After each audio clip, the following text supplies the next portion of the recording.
요즘에 보니까 금배사들을 많이 하는데 보니까 박보금을 많이 하더라고요. 박이 박수를 보가 보냅니다. 금은 금나 고생한 당신에게, 이렇게 해서 우리도 박수 한번 치고 시작합시다. 예, 박수 한번 치세요. 예. 한 해 동안 수고 많으셨습니다. 다음 주는 강의 없는 거 아시죠? 예, 그래서 이제 마지막입니다. 마지막은 왠지 원래 회자 정리죠. 영원한 건 없습니다. 또 올해 가면 내년이 다시 옵니다. 자, 계약금 등의 반환 채무 이행 보장입니다. 177페이지.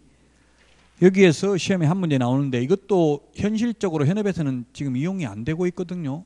미국에서는 에스크로우 제도라고 해서 미국에서는 이게 굉장히 활성화되어 있습니다. 근데 우리나라는 거의 지금 이용이 안 되고 있는 게 현실입니다. 핵심 정리를 해놓은 게 180페이지 그 밑에 박스 표 요것만 기억하면 됩니다. 180페이지. 자, 그러면 계약금 등의 반환 채무 이행 보장 제도. 자, 먼저 계약금 등입니다. 계약 한 문제 출제됩니다. 계약금 등의 반환 채무 이행 보장 제도. 이게 옛날에는 학개론 시험 범위, 학개론에서 시험에 한 문제 나왔는데 지금은 학개론 시험 범위에서 제외됐습니다. 그래서 공인중개사법 시험에 한 문제 출제됩니다. 계약금 등의 예치 권고 제도, 미국의 에스크로우 제도와 유사한 제도입니다. 자, 그러면 계약금 등이라고 했는데 이 등에는 계약금뿐만 아니라 중도금, 잔금도 포함됩니다. 자, 그러면 매도인, 매수인이 가령 있다고 하면 또는 임대인, 임차인이 있겠죠. 이 매매계약은 민법에서 쌍무계약이라고 합니다. 쌍무계약. 편무계약, 쌍무계약 이런 게 있는데 쌍무계약은 쌍방의 의무가 있다 이 말이죠. 쌍무계약, 쌍방의 의무가 있다. 매도인은 소유권을 넘겨줘야 될 의무가 있고 매수인은 돈을 줄 의무가 있죠. 쌍무계약입니다. 쌍무계약은 동시이행 관계에 있습니다. 동시에 이행해야 됩니다. 쌍무계약이기 때문에. 자, 그러면 동시행이라는 것은 보통 지금 어떻게 하고 있어요? 매수인은 돈을 주고 있고 매도인은 쌍무계약인데 매도인은 지금 현실적으로 어떻게 하고 있어요? 등기 서류를 주죠. 등기 서류. 등기 서류 넘겨주고 돈 받고 있잖아요. 지금 현재 관행이. 이게 동시행입니까 아닙니까? 그러면 민법에서 볼 때 이게 지금 잔금 등기 서류 받고 잔금 치르는 게 동시행이다 아니다? 동시행이 아닙니다. 만약 동시행이라면 이 잔금은 계약금 등에 포함되면 안 돼요. 왜? 잔금은 동시행해야 되잖아요. 예치하면 안 되잖아요. 동시행이 아니라고요. 민법 186조에 보면 법률 행위로 인한 물권 변동의 효력은 등기하여야 한다 이렇게 돼 있어요. 등기하여야 한다. 그래서 동시행을 하면은 등기부에 등기관이 기재하는 것과 돈 주고 받는 게 동시행이 돼야 돼요. 근데 현실적으로 이게 말은 이론적으로는 동시행이 쉽지 현실적으로는 굉장히 어려워요. 임대차도 마찬가지예요. 그거 임대차도 저도 임대차 중개도 굉장히 어려워요. 동시행해야 되는데 짐 다 빼는 순간 이게 돈 줘야 되는데 그게 쉽지 않죠. 누군가는 한 사람은 동시행하기가 쉽지 않아요. 현실적으로. 어쨌든 매매도 이렇게 동시행을 못해요. 그래서 현실적으로는 지금 누가 불리해요? 지금 매수인이 불리하잖아요. 가짜 등기 서류를 줬는지도 모르고 확인할 길도 없이 잔금을 치르고 있잖아요. 그래서 불안하니까 이제 잔금도 예치하는 거예요. 등기될 때까지 예치하도록 권고할 수 있다는 이야기예요. 지금 현실적으로 우리나라에서는 거의 이용되고 있지는 않습니다. 이런 상품이 출시가 됐다가 지금은 거의 가입하는 사람이 없습니다.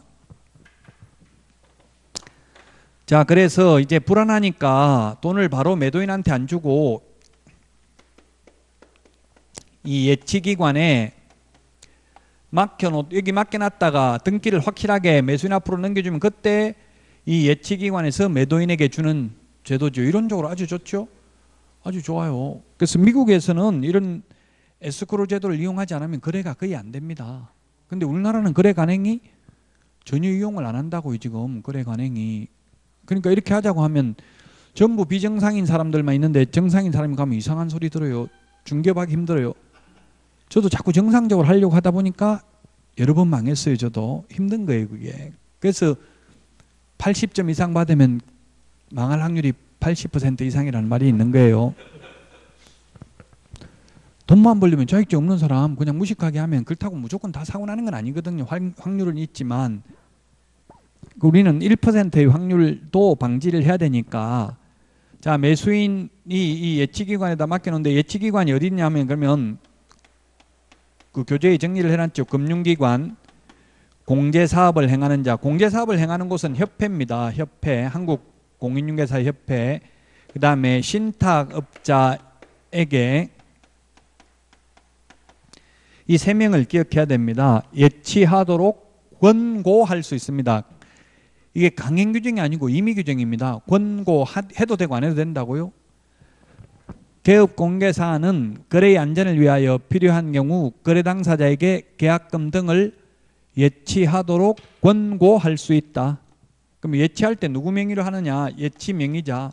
누구 이름으로 예치할 거냐? 7명입니다.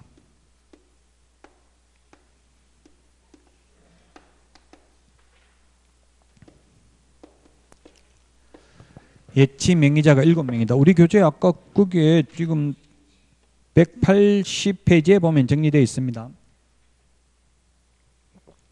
180페이지 7명. 첫 번째, 개업 공인중개사 명의로 예치할 수 있습니다. 은행법에 의한 은행. 그 다음에 신탁업자, 재신관서,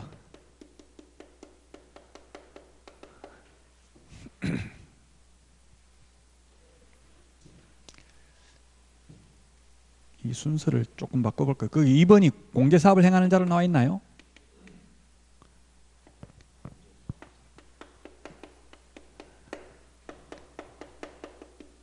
신탁업자, 재신관서,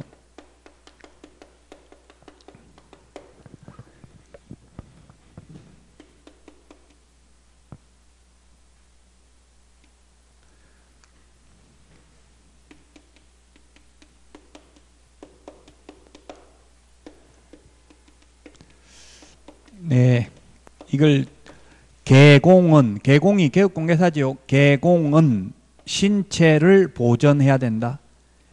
개공은 신체를 보전해야 된다. 그래서 이렇게 순서를 좀 법조문 순서하고는 좀 달라요. 기억하기 좋게 만들었는데요. 이 7명 명의로 예치할 수 있습니다. 그 다음에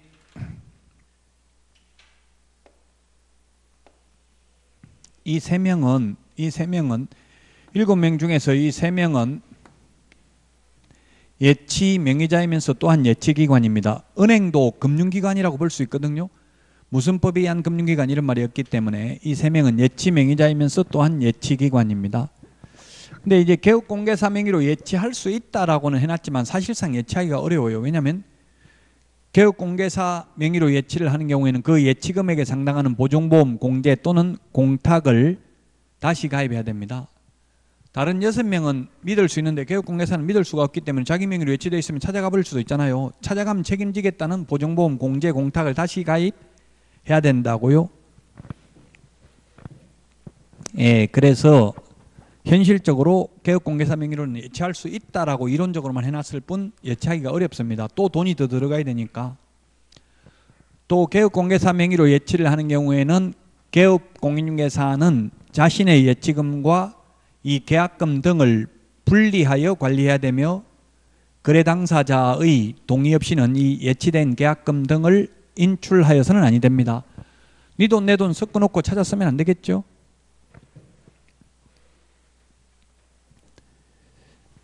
또 보험회사는 보험업법에 의한 보험회사입니다. 보정보험회사를 말하는 게 아니고요. 우체국 예금보험에 관한 법률에 따른 최신관서. 그래서 예치명의자 7명 기억을 해야 되고 예치기관 3명이 있고요. 그 다음에 반환보정서 발행기관이 있습니다. 반환보정서 발행기관. 자, 그럼 예치된 계약금 등을 절대로 미리 매도인은 등기 넘겨주기 전에는 절대 미리 찾을 수 없는지요?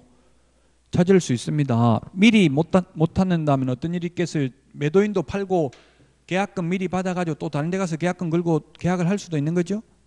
미리 수령할 수도 있습니다. 미리 수령하려면 반환보정서를 예치 명의자에게 제시하고 예치된 계약금 등을 미리 수령할 수도 있습니다. 이 반환보정서 발행기관이 금융기관, 즉 금융기관의 지급보정서가 있거나 그 다음에 보정보험회사, 서울보정보험밖에 없죠. 보정보험회사의 이행보정보험 증권을 끊어다가 예치 명의자에게 제시하고 예치된 계약금 등을 미리 수령할 수 있습니다. 만약에 미리 수령했다가 이제 매도인이 이중매매 등을 해버리면 계약금 중도금 다 받아가지고 또 다른 데 팔아먹을 수도 있잖아요. 그럴 때 책임지는 건 이제 반환보정서 발행기관입니다. 이때 비용이 발생할 거 아니에요. 보험료, 위험보험료. 이때 소요되는 비용은 전부 매수, 임차 의뢰인이 부담합니다. 매수인이 원해서 하는 거잖아요. 이거는 매수인 자기 돈 떼일까 봐. 그래서 이 보험료는, 위험보험료는 매수인이 부담을 합니다. 매도인이 부담하는 게 아니고요. 자, 그래서 계약금 등의 예치 권고 제도를 사실상 다 했는데, 그러면 180페이지 다시 한번 맨 밑에 있는 표를 보면 계약금 등의 예치 명의자 등 비교인데, 먼저 계약금 등에는 시험에 출제됐어요. 계약금은 포함되지만 잔금은 포함되지 않는다. X라고 했죠. 잔금도 포함된다는 걸 주의해야 돼요. 왜냐하면 잔금을 현실적으로 동시행을 안 하고 있잖아요. 등기 서류만 받고 잔금 치르고 있죠. 그래서 잔금도 포함된다. 예치 명의자는 계공은 신체 보전이라고 했습니다. 개업공개사는 신체를 보전해야 된다. 7명이고요. 예치기관은 금융기관, 공제사업을 행하는 자, 신탁업자 3명. 반환보정서 발행기관은 금융기관, 보정보험회사고요. 강행규정이 아니고 임의규정으로 도입됐고, 계약 성립될 때까지가 아니라 이행이 완료될 때까지 예치하도록 권고할 수 있습니다. 이행이 완료라는 건 잔금 치르고 등기까지 하는 거죠. 에스크로 제도와 유사한 제도로서 아주 좋은 제도인데 우리나라에서는 전혀 시행이 되고 있지 않다. 그래서 앞으로 시행하라고 이렇게 시험 문제에는 출제를 합니다. 지금 181페이지 문제를 보면 조금 전에 말했다시피 답은 1번인데 비용 누가 부담한다고 했어요? 위험보험료. 누구 때문에 한다고 했어요? 예치하는 거. 매수인 때문에 예치하니까 매수인이 보험료 내야 된다고. 위험보험료 같은 거. 매수인이 보험료 내더라도 이렇게 하는 게 안전하겠죠. 사기꾼들이 다 그런 건 아니지만 1000명 중에 1명이 남의 물건 팔아먹고 이런 사람이 있을 수 있다는 이야기예요. 자, 계약금 등의 예치 권고 제도를 봤고요. 자, 다음은 184페이지 중개보수 및 실비입니다. 중개보수 두 문제 시험에 나옵니다.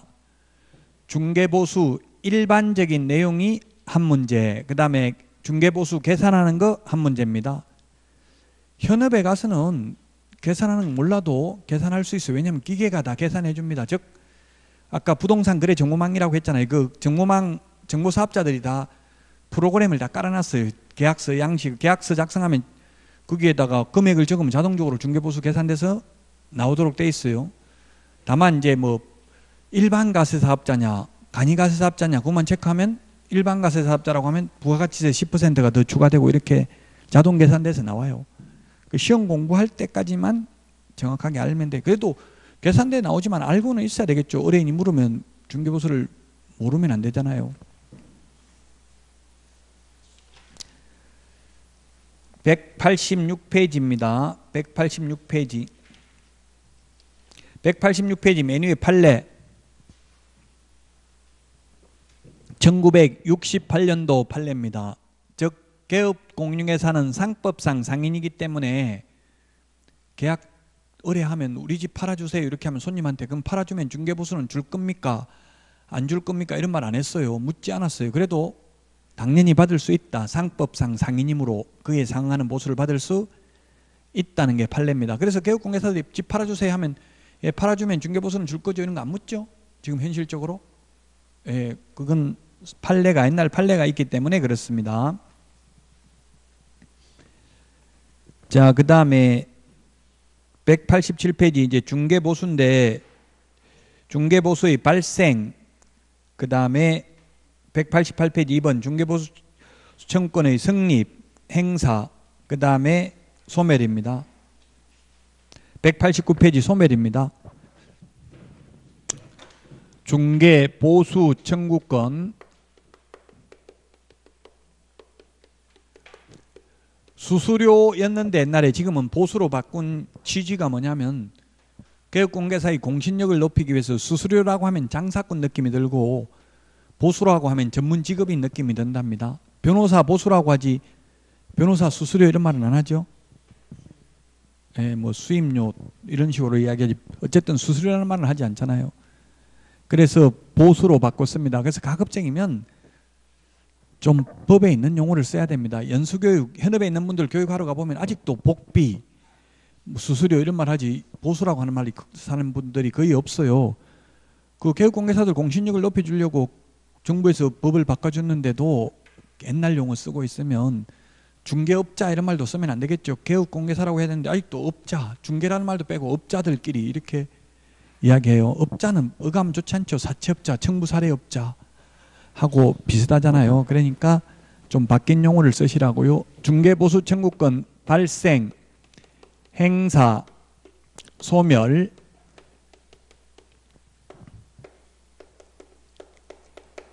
소멸이 있는데 발생은 중개계약 시 발생한다. 중개계약 시. 중개계약 시 거래계약 성립을 정지조건부로 발생합니다. 뭐 민법에서 해제조건, 정지조건 이런 거 있었죠? 했어요 벌써 다. 예, 그래서 정지조건부입니다. 거래계약 성립을 정지조건부로 발생을 합니다. 그 다음에 행사는 거래계약이 성립되어야 행사할 수 있습니다.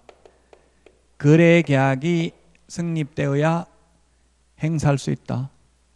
계약 성사 안 되면 못 받는다는 이야기. 소멸은 개업공인중개사의 고의 또는 과실로 인하여 그 거래계약이 무효, 취소, 해제되면 소멸합니다.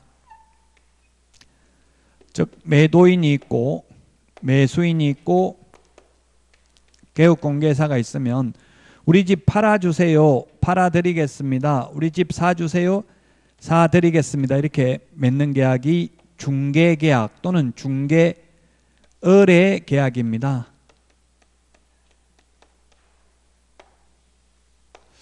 지금 현업에서 작년에 합격하신 분이 연락 왔더라고요. 중개계약 어떻게 해야 됩니까? 근데 중개계약이 아니고 매매계약인데 거래계약인데 합격하고 나니까 또 금방 다 잊어먹었나 봐요. 중개계약하고 거래계약하고는 달라요. 거래계약은 매매계약, 임대차계약, 교환계약 이런 게 거래계약이죠. 중개계약하고 거래계약은 구분해야 돼. 시험에 출제됐어요. 자, 그래서 중개계약 시 거래계약 성립을 정지조건부로 발생을 하고 실제 행사하는 것은 거래계약이 성사되어야 돈 받을 수 있다. 소멸은 개업공개사의 고의과실로 무효 취소 해제된 경우에는 소멸합니다. 그래서 골치 아프다고요. 무조건 실제로 현업에서는 매수인이나 매도인이 변심을 해가지고 특히 매수인이나 임차인이 변심해가지고 계약 깨면서도 자기 마음이 바뀌어놓고는 마음 바뀌었다고 하지 않고 개업공개사 확인 설명을 위반해서 얼마 전에도 저한테는 거의 하루에 한 건은 연락 와요. 오피스텔이 복층인데 복층이 마음에 들어서 샀더니만 그걸 다시 리모델링 하려고 건축 설계사에게 그 의뢰를 하니까 이거 불법 건축물이다. 복층 불법으로 복층 만들어 놓은 거다. 이렇게 한 거예요. 그 불법이라는 걸 말 안 했다고 계약 깨려고 하는 거예요. 그걸 원인으로. 계약금 2,500만 원인가 줬대요. 매도인은 당연히 받았으니까 안 돌려주려고 하겠죠. 그 개업공개사가 중간에서 골치가 아픈 거예요. 그 나중에 안 되니까 2천만 원만 돌려주고 안 되겠냐 이런 식으로 하나 보더라고요.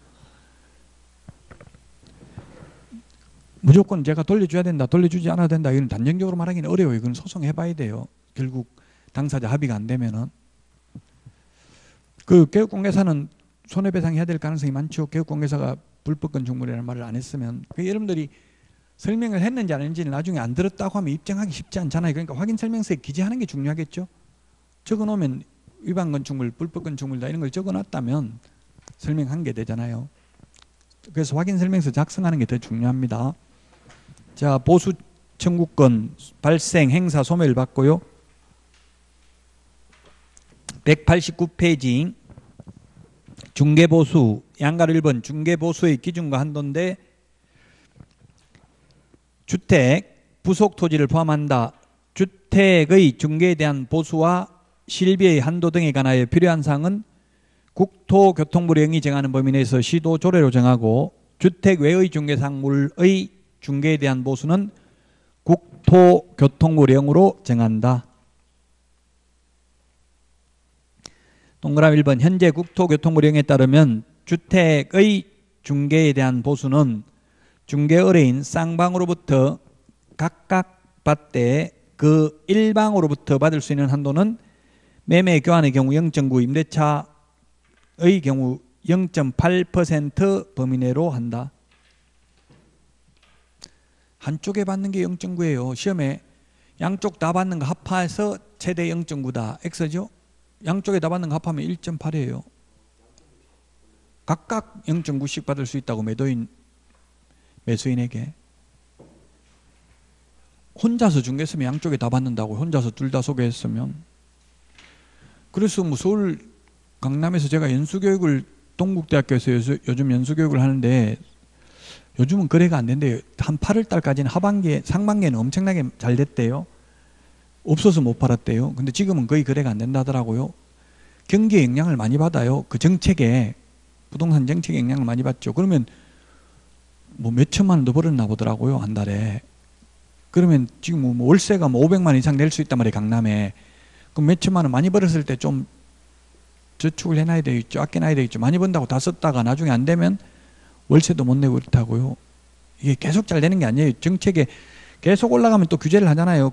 그러면은 거래가 안 됐다가 또 어느 날 또 되고 이렇게 경기는 계속 부동산 가격은 어떻게 돼요? 올라갔다 내려갔다 올라갔다 내려갔다 올라갔다 내려갔다 하면서 나중에 우상향하는 거죠. 계속 장기적으로 보면 올라가죠. 근데 이게 이 국면이 지금 내려가고 있는 국면이면 이게 1년이 될지 6개월이 될지 알 수가 없는 거거든요. 그래서 남의 돈으로 너무 대출받아가지고 투자하는 건 별로 바람직하지 않아요. 자기 돈으로 해놓으면 뭐 안 팔려도 나누면 언젠가는 올라가겠죠. 자, 그 다음에 190페이지 동그라미 2번입니다. 주택 외, 외자 동그라미 하십시오. 주택 외의 중개상물에 대한 보수는 다음의 구분에 따른다. 건축법 시행령 별표 1, 14호 남목 2에 따른 오피스텔 다음 항목 요건을 모두 갖춘 경우에 한한다. 중개의뢰인 쌍방으로부터 각각 받되 매매 교환은 1000분의 5, 임대차 등은 1000분의 4 범위 내에서 중개보수를 결정한다. A번 전용 면적 85제곱미터 이하일 것. B번 상하수도 시설이 갖추어진 전용 입식 부엌, 전용 수세식 화장실 및 목욕시설, 전용 수세식 화장실에 목욕시설을 갖춘 경우를 포함한다를 갖출 것. 니은 기역 외의 경우에는 중개의뢰인 쌍방으로부터 각각 받되 거래금액의 1000분의 9 범위 내에서 의뢰인과 개업공개사가 서로 협의하여 결정을 한다. 협의가 안 되면 어떻게 한다는 규정이 없어요. 그래서 이 중개보수는 기본적으로 계산은 다 해주지만 그래도 알고는 있어야 되겠죠. 자, 중개보수 계산하는 방법이 있는데 첫 번째 주택이 있고 지금 읽은 내용을 다시 정리하는 겁니다. 주택이 있고 주택 외가 있습니다. 주택 외. 외라는 글자 이거 하나 없애버리면 말이 틀리겠죠. 주택의 경우에는 국토교통부령이 정하는 범위 내에서 시도 조례를 정하는데 이 국토교통부령에 매매인 경우에는 매매는 0.9%, 임대차는 매매 교환은 0.9, 임대차, 전세 이런 것은 0.8 범위 내에서 다시 시도 조례로 정합니다. 그 시도 조례 내용까지는 우리가 암기할 필요는 없죠. 왜냐하면 시도별로 다 다른데 16개 시도 내용을 다 암기할 수는 없으니까 시험에 시도 조례의 구체적 내용은 시험에 안 나옵니다. 예를 들면 공법에서 건폐율 용적률도 지자체 조례로 정해요. 시군구 조례를, 시군구가 전국에 250여 개 정도 되는 시군구 조례를 다 암기할 수는 없겠죠. 국토교통부 0까지만 우리 시험 범위입니다. 그 현실적으로 시도 조례에는 이 0.9보다 낮게 보통 0.4, 0.5가 많아요. 예, 주택은 이렇게 돼 있고요. 그 다음에 주택 외의 경우입니다. 주택 외의 경우에는 조금 전에 봤지만 85제곱미터 이하, 85제곱미터 이하 주거용 오피스텔, 주거용 오피스텔, 한마디로 말하면 주거용 오피스텔입니다. 이 있고 기타가 있습니다. 이 85제곱미터 이하 주거용 오피스텔 빼고가 다 기타죠. 그럼 85제곱미터 이하 주거용 오피스텔은 주택과 비슷하게 인정을 하겠다 이 말이에요. 매매인 경우는 0.5% 범위 내에서, 임대차의 경우에는 0.4% 범위 내에서 받을 수 있습니다. 중개보수는 거래 당사자 쌍방으로부터 각각 받습니다. 그래서 계산할 때는 산출된 금액에 곱하기 2 해야 돼요. 각각 받으니까. 매수인, 매도인, 임대인, 임차인에게 각각 받습니다. 기타라고 하면 뭐예요? 토지, 상가, 그 다음에 임목, 광업재단, 공장재단 또는 85제곱미터 이하 비주거용 오피스텔, 85제곱미터 초과한 주거용 오피스텔 모두 매매는 이 국토교통부 령이에요. 매매는 0.9, 임대차도 0.9, 매매 임대차 할 것 없이 모두 0.9% 범위 내에서 당사자 협의입니다. 당사자 협의.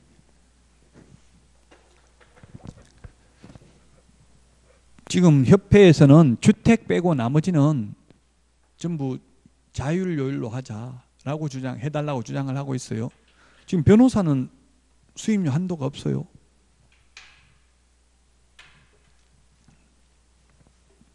우리 개업공개사도 그만큼 국민들에게 공신력이 높아져야만 중개보수도 더 많이 받을 수 있겠죠. 거래 당사자 쌍방으로부터 각각 받는다. 자, 동그라미 3번입니다. 190페이지. 개업공인중개사는 주택 외의 중개사물에 대하여 중개보수 요율 범위 안에서 실제 자기가 받고자 하는 중개보수의 상한 요율을 중개보수 실비요율 및 한도익표에 명시하여야 하며 이를 초과하여 중개보수를 받아서는 아니 된다. 주택 외의 경우, 외자 동그라미 하세요. 외, 주택 외, 주택 외의 경우입니다. 시험에 외자 하나 빼고 주택의 경우 이렇게 하면 X입니다. 이게 뭐냐 하면 여러분들이 한번 중개사무소에 오늘 방문해 보세요. 어떻게 오셨어요? 물으면 10억 정도 있는데 어디 투자할 데 없습니까? 이렇게 물으면 자세하게 설명해 줘요.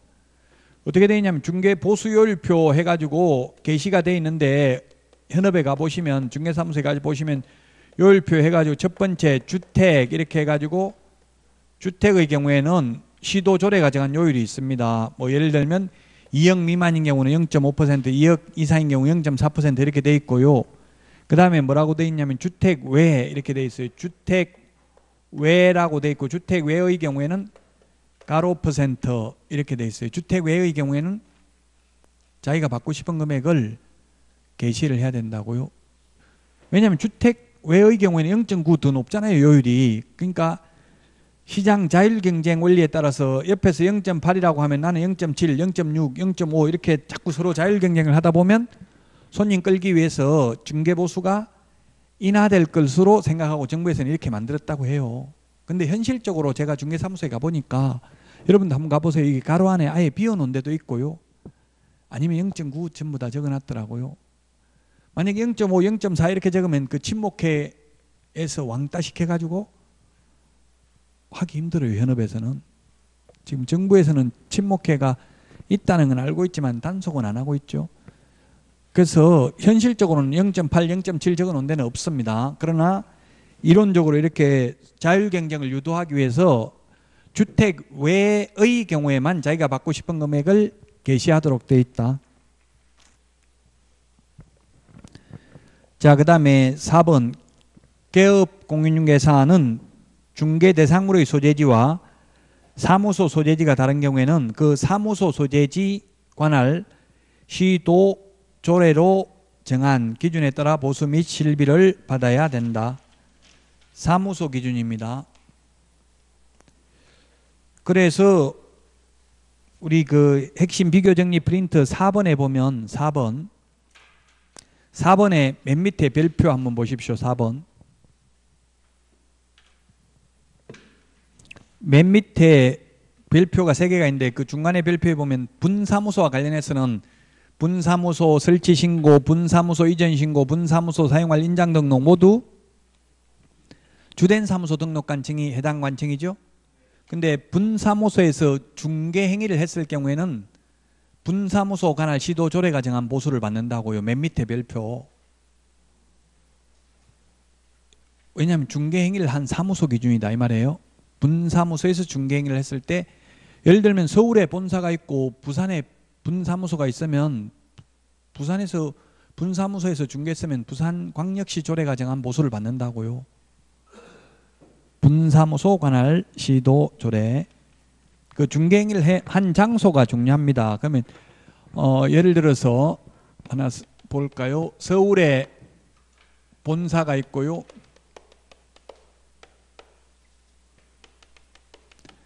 분사무소는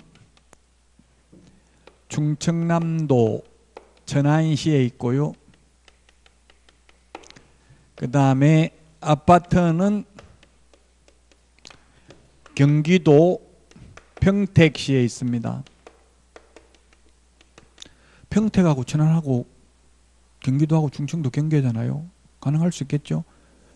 그럼 이게 만약에 여기 분사무소에서 경기도, 요즘은 사례 중심으로, 민법만 사례 중심으로 나오는 게 아니에요. 공인중개사법도 사례 중심으로 나올 수 있어요. 이 경우에 어느 시도 조례가 정한 보수를 받느냐 이렇게 나올 수 있다고요. 1번 서울시, 서울특별시 조례, 그 다음에 충청남도 조례, 천안시 조례, 경기도 조례, 평택시 조례 이렇게 나올 수 있다고요. 자, 이런 경우 맞춰보시라고요. 지금 천안시에 있는 분사무소에서 평택시에 있는 아파트를 중개했다고요. 뭐라고 했어요? 문제는 사무소 기준이라고 했죠? 답이 뭐냐고요? 그래서 1, 2, 3, 4, 5번 중에서 답은 천안시 X, 답은 충청남도 조례죠. 시도조례라고 있어. 시도조례. 시도조례, 시군구 조례가 아니라 시도라고 하면 아무 말 없으면 특별시, 광역시, 도, 즉 특별자치도를 말하죠. 천안시는 시도지사급에 안 들어가요. 시군구에 해당되잖아요. 예, 그래서 충청남도 조례가 정하는 보수를 받는다라고 해야 맞습니다. 자, 그 다음에 동그라미 5번입니다. 동일한 중개대상물에 대하여 동일 당사자 간의 매매를 포함한 둘 이상의 거래가 동일한 기회에 이루어지는 경우에는 매매에 관한 거래 금액만을 적용한다.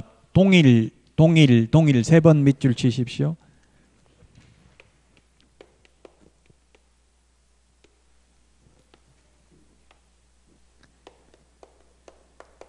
매매 계약을 했습니다.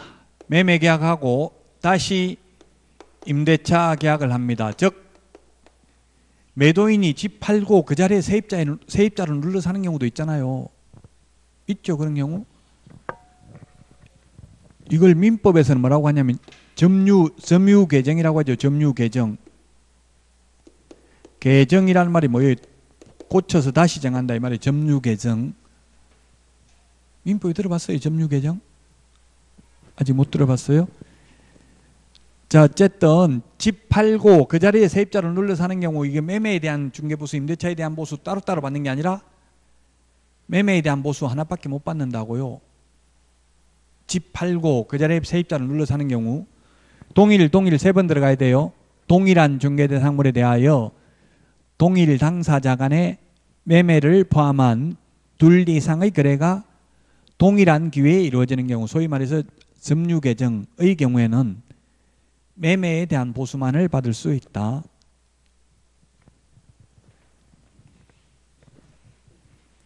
동그라미 6번입니다. 중개대상물인 건축물 중 주택의 면적이 2분의 1 이상인 경우입니다. 2분의 1 초과가 아니라 이상. 예를 들면 뭐 조그마한 방 딸린 그 구멍가게 이런 게 있다면 100제곱미터가 있는데 50제곱미터는 상가, 50제곱미터는 주택. 예를 들면 방 딸린 조그마한 슈퍼마켓 이런 거 있을 수 있잖아요. 이런 경우에는 50% 이상이니까 2분의 1 이상이니까 100제곱미터 모두 주택에 대한 중개보수를 적용한다 이 말이죠. 이상, 이하는 그 숫자 포함이고요. 미만, 초과는 그 숫자 제외죠. 이상 반대가 미만입니까? 아니면 이하입니까? 뭐예요? 이상 반대는 이하가 아니라 미만입니다. 미만. 왜냐하면 이상 이하라고 하면 딱 50이면 둘 다 해당된다고. 50 이하에도 50, 50 이상에도 50 들어가니까 이상 반대는 미만이고요. 초과 반대는 이하죠. 초등학교 6학년 1학기 수학책에 나오는데 이상 이하는 그 숫자 포함, 미만 초과는 그 숫자 제외죠. 그래서 2분의 1 이상. 자, 그래서 2분의 1이라는 숫자도 56번 우리 핵심 비교 정리 프린트 56번에 맨 마지막에 보면 2분의 1 10개 정리해놨어. 2분의 1. 그 2분의 1 10개가 있는데 몇 번에 있어요? 그 동그라미 2번에 있잖아요. 주택의 면적이 2분의 1 이상인 경우에는 전부 주택에 대한 중개보수 규정을 적용한다. 2분의 1 이상입니다.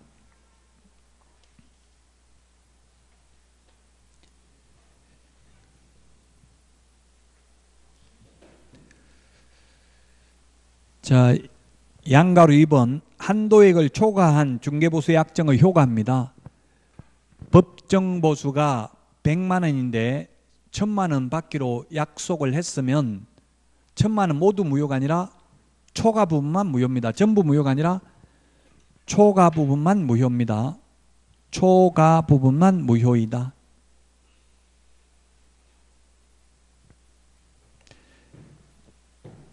$900만 원만 무효입니다. 그래서 초과 부분만 무효인데 시험에는 전부 무효다. X로 출제됐습니다. 법정보수 초과 약정을 했으면 초과 부분만 유효다. 100만 원이 법정보수인데 법에 정해진 보수인데 1000만 원 받기로 약속했으면 초과 부분 900만 원만 무효이다. 그 900만 원 줄 필요 없고 만약 1000만 원 다 줬다 하더라도 900만 원은 부당이득으로서 돌려받을 수 있죠. 무효니까.